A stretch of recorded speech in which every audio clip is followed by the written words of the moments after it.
ये तिरंगा भी आपका है। कैसे तिरंगा बना?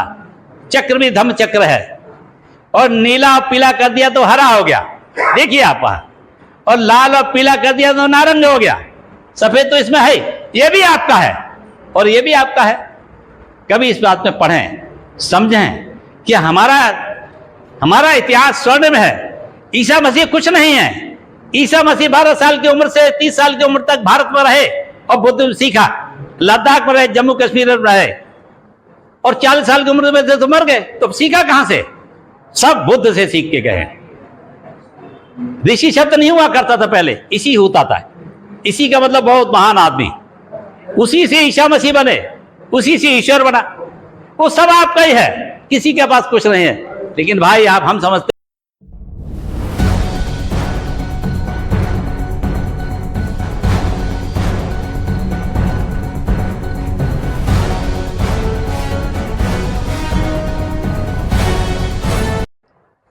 3 वर्ष से परिश्रम कर रहा हूं अपने मौर्य बंधुओं के साथ।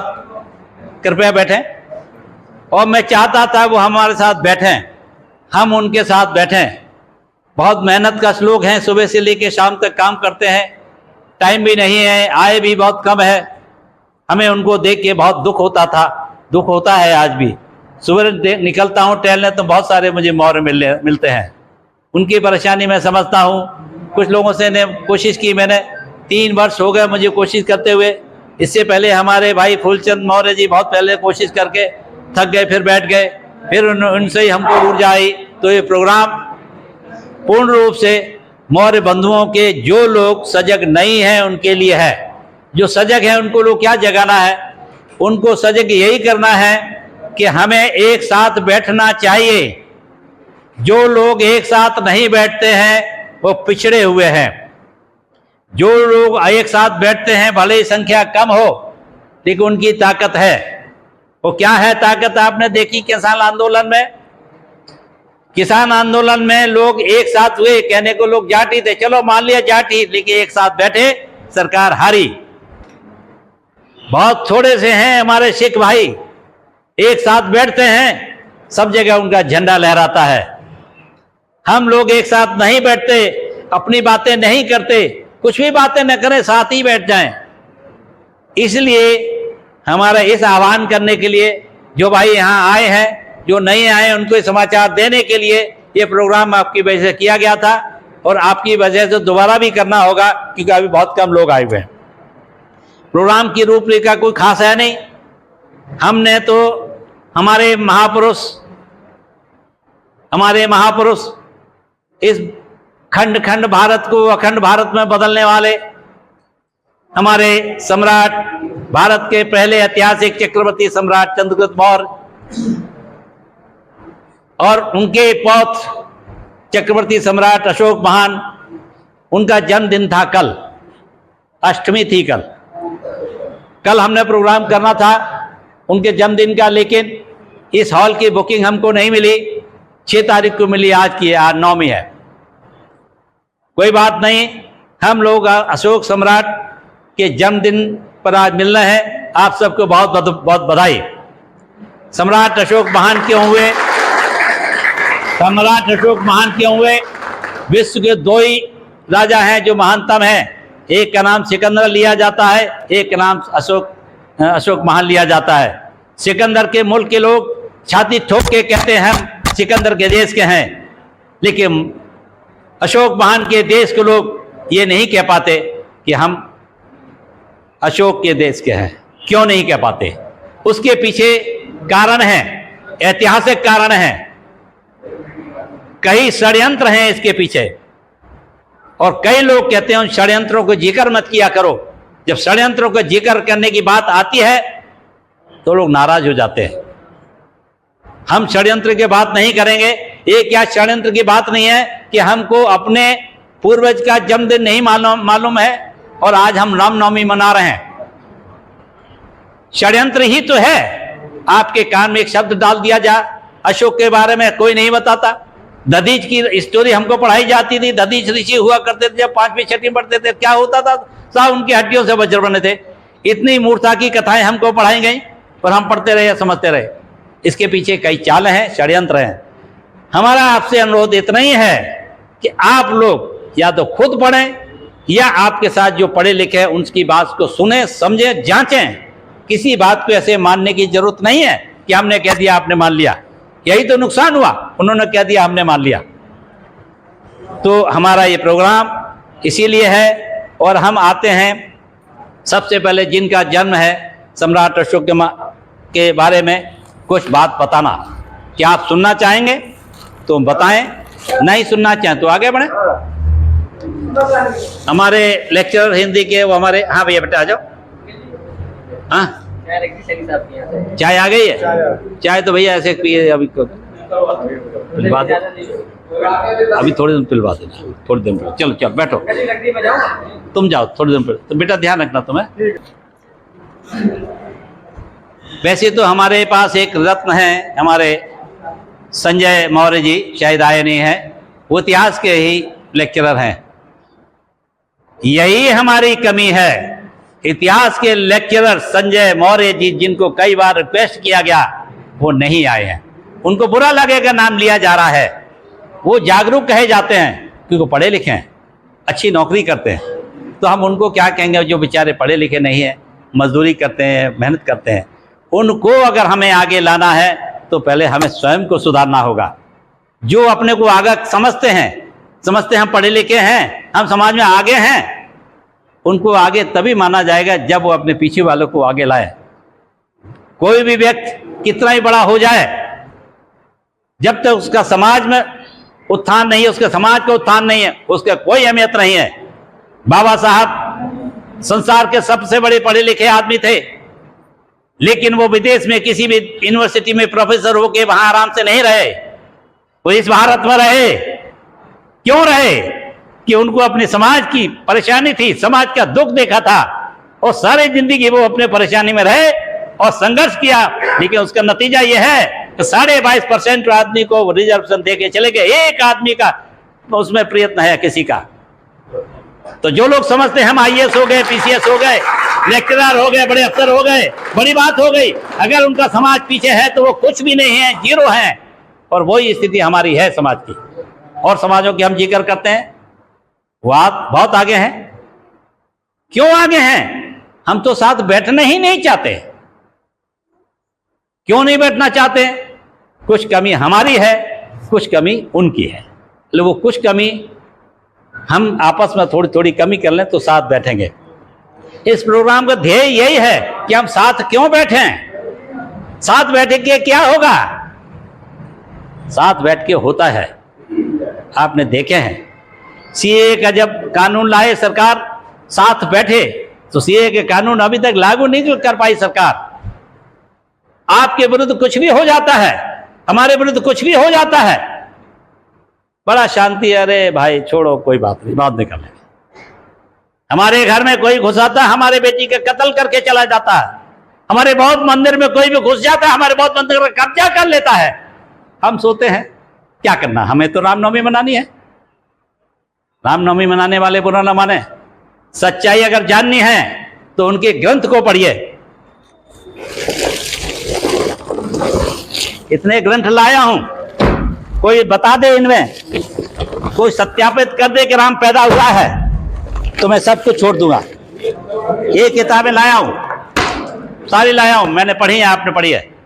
मैं किसी की बुराई नहीं करता, लेकिन आपका सबसे बड़ा महान पुरुष संसार में पूजा जाता है, इसके बारे में हम जानना नहीं चाहते। और इसको चोर लिख दिया और हमने पढ़ ली। ये लिखिए चोर, इसमें लिखा हुआ चोर। और देखिए भगवान बुद्ध को चोर लिखा हुआ है, ये देखिए चोर लिखा। हमारे पूर्वज को कोई चोर कह दे और हम उन्हीं की पूजा करें, ये बात हमारी अज्ञान है या हमारा कायरता है। देखिए सुनिए क्या कहते हैं। जैसे चोर दंडनीय होता है, उसी प्रकार वेद विरोधी बुद्ध मतालंबी, बुद्ध और बुद्ध मतालंबी भी जो बुद्ध को मानते हैं भी दंडनीय है। तथागत यानी कि नास्तिक विशेष और नास्तिक चार्वाक की भी यही ऐसी कोटि में समझना चाहिए। किसकी कोटि में? चोर की कोटि में। इसलिए प्रजा पर अनुग्रह करने के लिए राजा द्वारा जिस नास्तिक को दंड दिलाना दिलाया जा सके उसे तो चोर के समान दंड दिलाया जाए, परंतु जो वंश के बाहर हो उसे नास्तिक के प्रति विद्वान ब्राह्मण कभी उन्मुख न हो, उनसे वार्तालाप न करें। ये किताब किसने लिखी है? किसी हमने नहीं लिखी, एक ब्राह्मण ने लिखी है जिसका नाम अग्नि शर्मा था। फर्जी नाम उसका वाल्मीकि लिख दिया गया। क्या बताइए, जब बुद्ध को कोई चोर कह सकता है, लिखा है, परमानेंट है, आप मिटा नहीं सकते इसको, लेकिन हम इन्हीं के साथ बैठते हैं, घुलते हैं, इन्हीं की बात मानते हैं। सम्राट अशोक महान कब हुए? सम्राट अशोक ने एक युद्ध जीता सिर्फ कलिंग का। उससे पहले तो सम्राट उनके दादा सम्राट चंद्रगुप्त मौर्य का बंगाल से लेके सीरिया तक उनका राज्य था। बाद में अशोक कलिंग का राज बिंदुसार हार गए, अशोक ने कलिंग को दोबारा जीत लिया। फिर उसके बाद जो भी उनका हृदय परिवर्तन हुआ, क्या हृदय परिवर्तन हुआ? ये हृदय परिवर्तन हुआ कि संसार के जितने लोग हैं सबको जीने का हक है, संसार के जितने जीव हैं जब सबको जीने का हक है। ये कहां से सीखा? भगवान बुद्ध की वाणी जब उनके समझ में आई तो उन्होंने कहा कि हमने ऐसा क्या किया, क्यों किया, चाहे वो हमारे राज्य में हो चाहे दूसरे राज्य में हो। और उन्होंने भगवान बुद्ध की वाणी को अपनाया। जिस दिन से भगवान बुद्ध की वाणी को अपनाया, सम्राट अशोक महान कहलाने लगा। यहां से लेके सीरिया तक, बंगाल से लेके सीरिया तक अशोक जो कहता था वही होता था। और दुर्भाग्य देखिए, सम्राट अशोक के ही अशोक की लाट आपके भारत सरकार का चिन्ह है नहीं है? आपके भगवान बुद्ध के धम्म का चक्र उसमें है। माफ कीजिए, जब उन्होंने बुद्ध की शिक्षा ली अपने गुरु से और संसार में सब जगह बिना तलवार चलाए इस महान पुरुष ने राज्य कर लिया। और अभी हमारे भंते जी बताएंगे, दुनिया में होड़ लग गई कि लोग मैं अपने नाम अशोक लिखूं, राजा में होड़ लग गई मैं अपना नाम देवंगप्रिय लिखूं। क्यों? और उस सम्राट अशोक के जन्म की कोई छुट्टी नहीं होती, जो कभी पैदा ही नहीं हुए। कोई मुझे बता दे राम कौन सी तिथि में पैदा, इसमें लिखा है, कोई बताए? लेकिन रामनवमी है, हम ही मनाते हैं ढोल ढाल से, हम वो भी देते हैं, क्या कहते हैं आजकल खाना वाना खूब खिलाते हैं, भंडारे भी करते हैं। बंधु हो, जो कोई करता है करो, आपको जो करना है करो, लेकिन सच्चाई जरूर जानो। आपको जो करना है, आपको मन में जो करिए, सच्चाई जरूर जानो। ये महाभारत है, कोई मुझे बता दे कि कौरव कैसे पैदा हुए। ये गीता भी है हमारे पास, गीता में क्या सच है क्या सच नहीं है, क्या झूठ है क्या नहीं। गीता में तो लिख दिया महिलाओं के लिए भी, वैश्य, महिला, शूद्र जो पाप योनि की उत्पत्ति हैं वो भी मेरी शरण में आएंगे तो मैं उनका कल्याण।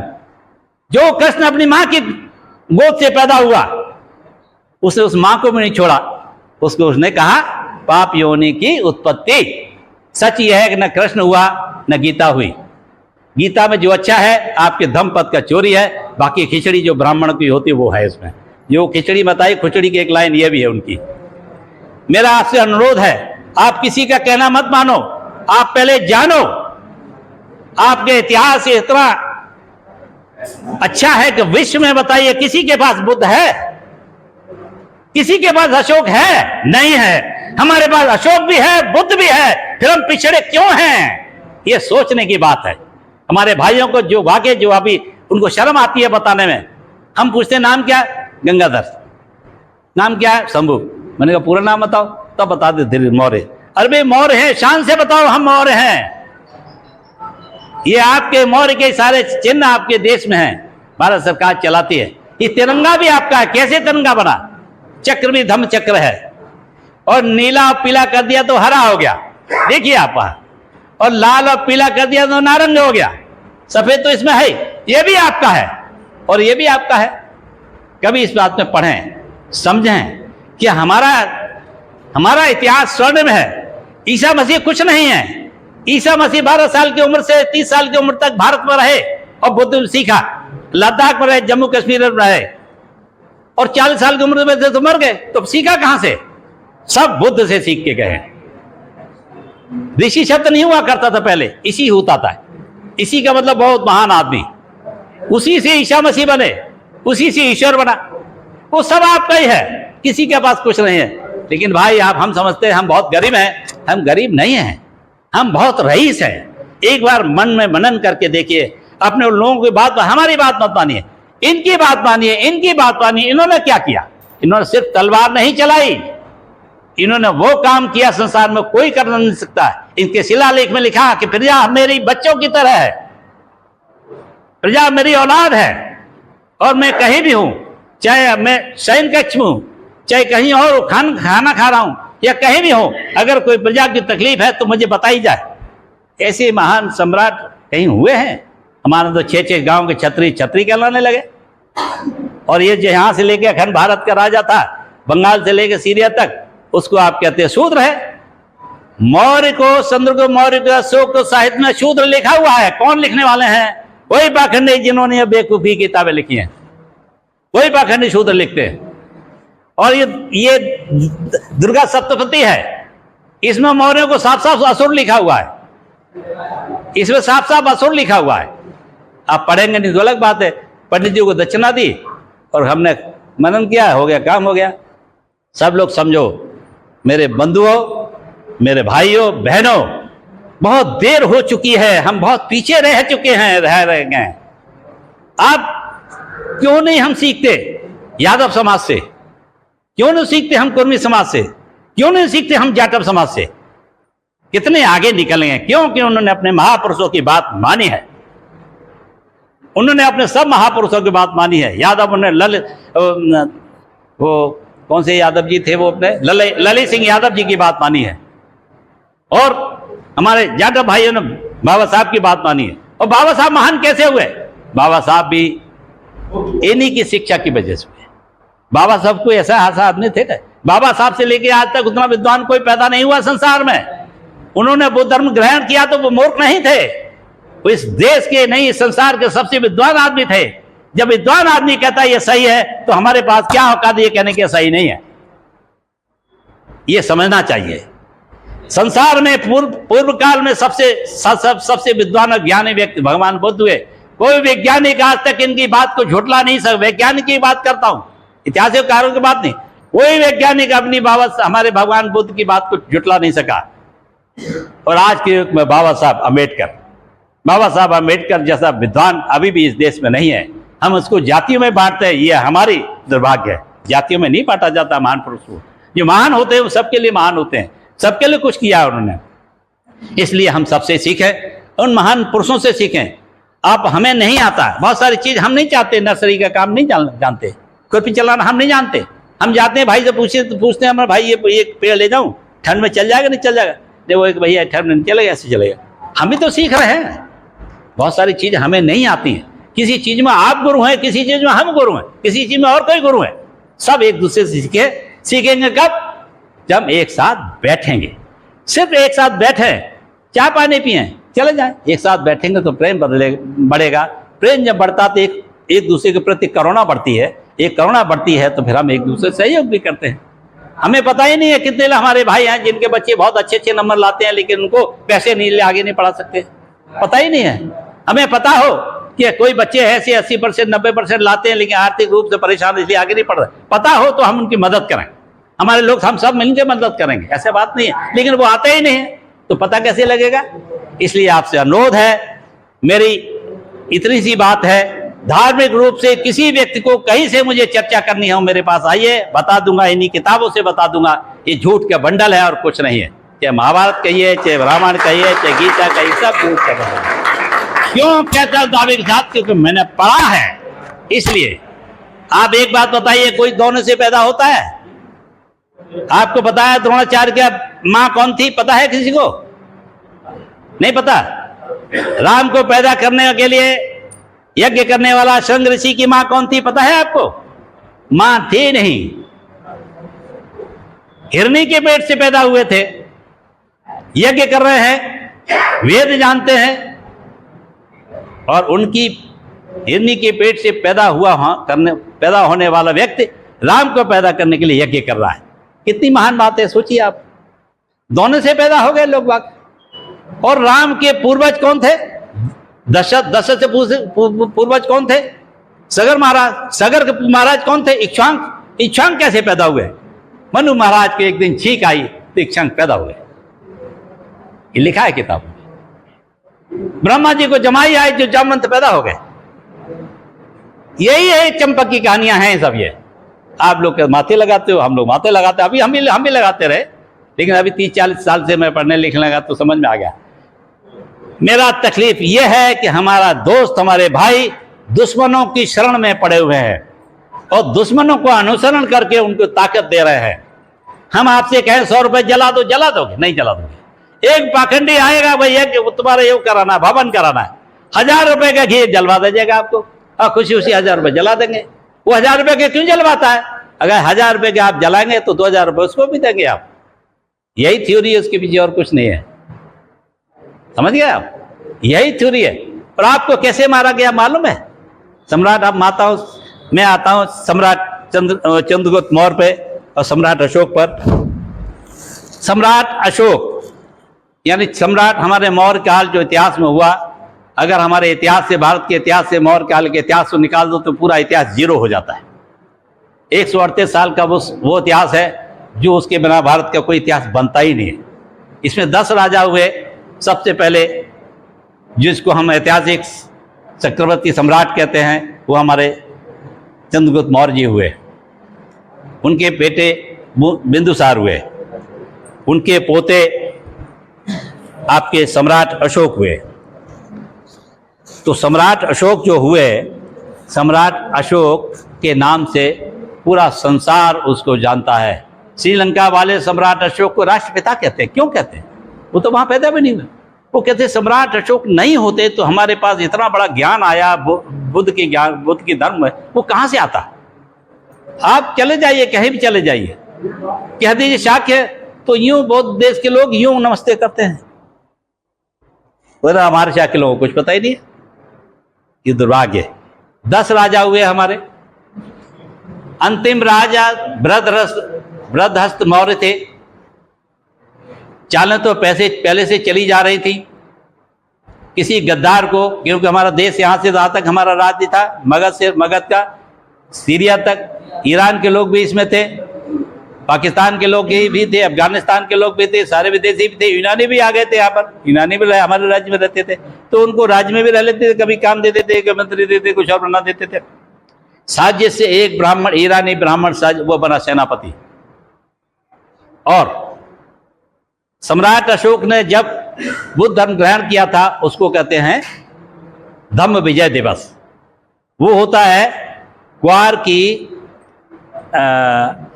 क्वार की शुक्ल पक्ष की 10वीं, जिसको हम दशहरा कहते हैं। उस दिन उन्होंने धर्म ग्रहण किया। उस दिन क्या करते थे कि वो पूरे के पूरे राजा एक महोत्सव करते थे।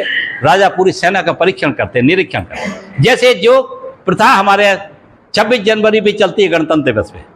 गणतंत्र दिवस पे राष्ट्रपति पूरी सेना का निरीक्षण करते हैं, वो प्रथा अशोक की प्रथा थी। जिस दिन उन्होंने बुद्ध धर्म ग्रहण किया, उस दिन वो त्योहार मनाते थे, धम्म विजय दिवस कहते थे। और अंतिम राजा बृहदहस्त मौर्य जी जब निरीक्षण कर रहे थे, धोखे से एक आदमी ने, गद्दार ब्राह्मण ने पीछे से तलवार से उनकी हत्या कर दी। पीछे से कर दी, आगे से नहीं किया। गद्दार था। कौन था वो ब्राह्मण था। और उसने 10 मौर्य राजाओं का राज्य खत्म कर दिया। उसी का आपका रावण बना दिया 10 सर वाला। और हर बार हम अपने ही पूर्वजों को मरने का हम त्योहार मनाते हैं। 10 आंगन क्या है? कोई 10 सर का पैदा होता है आदमी? वो 10 सर में सर बीच का कौन सा हुआ? गर्दन कहां लगाई? सोचो। लेकिन 10 इसलिए बनाए क्योंकि 10 मौर्य काल थे। 10 मौर्य काल के सम्राट का पूरा राज्य खत्म कर दिया, हरा दिया। 10 को हरा दिया। उसका हम त्योहार मनाते हैं। हम भी उछलते हैं दुश्मनों के साथ। दुश्मन भी उछलते हैं, हमें पता नहीं था, लेकिन वो हमारे मौर्य काल के अंतिम राजा की हत्या का त्योहार है। अगर हम उस त्योहार को मनाते हैं तो वो हम भी उसमें शामिल हैं बदमाशों के साथ। हमारा दशहरा क्या है? हमारा दशहरा नहीं, धम्म विजय दिवस है। उस दिन हमारे त्योहार को दबा दिया दशहरा करके। ये हमारा दिन हमने अशोक का पढ़ा, चाहे चाइनीज उनका यात्रियों का वो पढ़ा, यात्रा वर्णन, कि अशोक के जन्मदिन मनाने से 10 दिन पहले से शुरू हो जाता था। धूमधाम से भगवान बुद्ध की मूर्ति रखी जाती, धूमधाम से लोग निकलते थे। उसके बाद चलिए पूरा अष्टमी तक मनाते थे, और वो जब कोई त्यौहार होता है एक दिन में नहीं खत्म, चलता रहा 1-2 दिन। जैसे ईद वाले अभी भी ईद मना रहे हैं कुछ न कुछ, तो वही पूरा का पूरा आपका त्योहार को कब्जा करने के लिए इन्होंने आपकी देवी बताई और 8 दिन व्रत रखिए। अष्टमी जिस दिन व्रत रखते उस दिन सम्राट अशोक का जन्मदिन है। आपके त्योहार को खत्म करने के लिए उन्होंने एक त्योहार पैदा कर दिया आपको लिए। हम भूल गए, अपने अशोक को भूल गए, देवी जी को पूछ रहे और बुला के पंडित जी को दक्षिणा भी दे रहे हैं। ये दशहरे की बात हो गई, ये आपकी उसकी अशोक जन्मदिन की बात हो गई। रामनवमी क्या है, कोई बताए थे इस किताब में कहीं राम का जन्म तिथि लिखी हुई हो? कहीं बताए कोई? कहाँ लिखी हुई है? नवमी के दिन पैदा हुए थे? कुछ नहीं पता। रामायण में एक शब्द नहीं लिखा कहीं से भी। तुलसीदास ने नकल करके कहीं लिख दिया, वो तो नकलची आदमी था के टाइम में तो हुआ था। मुसलमानों के राज्य में सारे ग्रंथ मुसलमानों के राज्य में लिखे, मुसलमानों के सहयोग से लिखे, और आपके ऊपर अत्याचार किया, आपका इतिहास मिटा दिया। मुसलमानों ने साथ इसलिए दिया उनको, ये गद्दार उनका साथ देते थे, ये गद्दार उनका साथ देते थे, मुसलमान उनका साथ देते, वो हमें अत्याचार करते थे, हमारा इतिहास मिटा दिया, हमारी संपत्ति छीन ली, हमारी महिलाओं के साथ अपमान किया गया। इस कारण से हम कमजोर हुए, हमारे पास संपत्ति कम हुई, हमारा इतिहास जब गुम हो गया तो हमारे मनोबल को बढ़ाने वाला कहाँ है? कहाँ से गौरव होगा हमको? लेकिन अब आप पढ़ गए हैं, पढ़ लिख गए हैं, समझ गए हैं, आप समझिए, पढ़िए, दोबारा अपने इतिहास को जगाइए, अपने घर में मनाइए, अपने बच्चों को बताइए, कहीं कि ऐसे सम्मेलन हो उसमें आप जाइए, बात करिए उनकी। जितने भी हुए महापुरुष देश में वो सब आपके हुए। महात्मा फूले भी आपके हुए, माता सावित्रीबाई फूले भी आपकी हुई। माता सावित्रीबाई फूले ने स्कूल चलाया, शिक्षा दी, पूजा करते हैं सरस्वती की, क्योंकि हमने कभी सोचा ही नहीं। और एक अभी भी चाल चल रही है, अभी आज के स्कूल में ट्रेनिंग दे रही है सरकार, बीजेपी की है, ट्रेनिंग दे रही है, और बच्चों को जाके उठपटांग ट्रेनिंग देती। ये कहती है बुद्ध नाम का कोई चीज नहीं हुआ बाबा साहब, और वो आपके फूले जैसे कोई नहीं हुई, तो बीच में घुसेड़ दिया किसी ने। ये भी चाल चल रही है। तो हम लोग सजग नहीं रहेंगे, हमें तो पहले ही मिटा दिया गया है और हम मिटने को तैयार हैं, तो सोते रहें। अगर बचना है थोड़ा जाग जाए, और हमें कुछ ज़्यादा कुछ नहीं कहना है। और हम जहाँ तक बात बताते हैं, ये जो मौर्य शब्द लिखा है, हमारे शाक्य ही बंधु थे किसी वजह से। शाक्य का मतलब जाति नहीं, उस समय कोई जाति होती ही नहीं थी। मौर्य क्यों लिखे जाते थे? क्योंकि जहाँ पर ये लोग रहते थे, बहुत पराक्रमी लोग, वहाँ मोर बहुत होते थे, उनकी पहचान मोर से थी, उनका सिंबल में मोर था, तो उनको मौर्य वाले राजा कहते थे। मौर्य से बिगड़ गया, मौर्य हो गया। शाक्य लोग क्या, कुछ लोग थे उनमें से कुछ कपिलवस्तु में रहते थे, उनको शाक्य मतलब समर्थ, कैपेबल, सक्षम, शाक्य हो गए। शाक्य कभी भी जाति नहीं होती, गण होते थे। जैसे शाक्य गण, वहां जितने रहते शाक्य कहलाते थे। मौर्य गणराज, मौर्य रहते थे। कमोज गणराज था, वहां कमोज कहलाते थे। जातियां कभी नहीं होती, ये जाति नहीं है, ये हमारा कुल है, ये हमारा कुल है, जाति नहीं है। हम जाति में नहीं थे। जाति तो अभी पैदा की है इन्होंने मुसलमानों के टाइम में, वो साजिश है को हम भी बढ़ गए। हम ये सोचते हैं कि भाई ये हमसे छोटा है, ऊपर वाला सोचता है विमुखवाद छोटा है, हम सब खुश में छोटे ऊपर नीचे करके। और वो पंडित शुक्ला लिखे, शर्मा लिखे, दीक्षित लिखे, चतुर्वेदी, एक वेदी, देव वेदी, 4 वेदी, 5 वेदी, ये सब पंडित है, एक जगह बैठते हैं। हम यादव जी हैं, पाल हैं, शाक्य है, कुर्मी है, लोधी है, ये सब छोटे बड़े एक ऊपर नीचे बैठता है। आप असमानता 4300 आपकी जातियां कर दें, आप यादव के साथ नहीं बैठना चाहते, यादव आपके साथ नहीं बैठना चाहते, कुर्मी के साथ हम नहीं बैठना, पाल के साथ हम नहीं बैठना चाहते, पाल हमारे साथ नहीं बैठना चाहते। क्यों? यही हमारे पतन का कारण है कि हम सब एक ही कुल के हैं। कुम्हार घड़ा बनाने वाला कुम्हार है भाई, लोहे का काम करने वाला लोहार है। जाति थोड़ी है, तो काम है, ये धन उसका काम है। सुनार सोने का काम करने वाला। पंडित क्या करता है? पंडित तो कुछ काम ही नहीं करता है। अब्राहिम की संतान है, वहां से भगाया गया तो आ हटा के ब्रह्म हो गया। ये पुराने इतिहास में जाएंगे तो अब्राहिम की संतान है ये हमने पढ़ा है, हम साबित भी कर देंगे। अब्राहिम संतान है, वहां से भगाए गए, वहां तो कुछ होता ही नहीं था, तभी से लंगोटी पहन के घूमते रहते थे, झोपड़ी डालते थे। हमारे यहाँ तो सिंधु घाटी की सभ्यता में इतनी बड़ी बड़ी बिल्डिंगें मिली, इतने बड़े बड़े चबूतरे मिले, इतने बड़े बड़े महल मिले। ये वहीं से आए थे भिखारी लंगोटी पहन के, वहां कुछ होता नहीं था, सब यही होता था। हमें चाल में लिया, चाल में फंस गए। स्वर्ग नगर दिखाया, आज तक किसी ने स्वर्ग देखा नहीं, नर्क देखना ही, सब बात सबके करते हैं। और भाई हम तुम्हारे एजेंट हैं, ईश्वर की तरफ तुम्हारी प्रार्थना पहुंचा देंगे, दक्षिणा हमको दे दो। अरे भाई कभी समझा है, अगर वो मूर्ति कुछ देती तो ब्राह्मण कभी किसी को आपको मंदिर में नहीं घुसने देता, घुसने देता, सब ले लेता। वो उसको देती है, कैसे देती है? आपको बेवकूफ बनाता है, आप उसको देते हैं पहले, फिर वहां से उठा के चला जाता है। कभी आपने देखा, आपने जो लड्डू चढ़ाया, कभी एक थोड़ा सा कम हुआ? क्यों भैया, भाई साहब पीछे वाले वो शाकी जी, जब कभी देखा है कि आपने किसी लड्डू चढ़ाया भगवान के ऊपर, कोई लड्डू कभी कम हुआ? चींटी तो खा जाती है, भगवान में इतनी हिम्मत भी उठा के खा जाए। हम उससे इतना डरते हैं कि उसके घर में दारू पी के नहीं जा सकते, क्योंकि भगवान की मूर्ति है पत्थर की। घर में बाप बैठे हैं, माँ बैठी है, पत्नी बैठी है, बहन बैठी है, दारू पी के घुस जाते घर में। मंदिर कहाँ है? मंदिर वहां है जहां आपके लोग हैं, पिता है, माता है, पत्नी है, बहन है, बच्चे हैं, वो मंदिर। वहां तो सरेआम दारू पी के घूम जाते हैं। तो ये इतना डर रखे पत्थर मूर्ति से, इसमें मत घुसना दारू पी के। ये डर ही तो है, और क्या है? हमें अंधेरे से डर लगता है, अंधेरे में डर होता है क्या? डर तो हमारे मस्तिष्क में है। बहुत सारी बातें कहने सुनने को है, बहुत सारे अभी हमारे पास बनते जी हैं, आप लोग भी कुछ और विद्वान आते हैं। मैं अपनी बाणी को यहीं खत्म करता हूँ। मैं जब कभी भी कुरोश में भूल जाता हूँ, मैं क्षमा कर चाहता हूँ। मेरे तकलीफ है कि हमारे भाई उन दुश्मनों के साथ मिले हुए हैं जिन्होंने हमारा पतन किया। बस इतना कहने के बाद मैं अपनी बाणी समाप्त करता हूँ। धन्यवाद।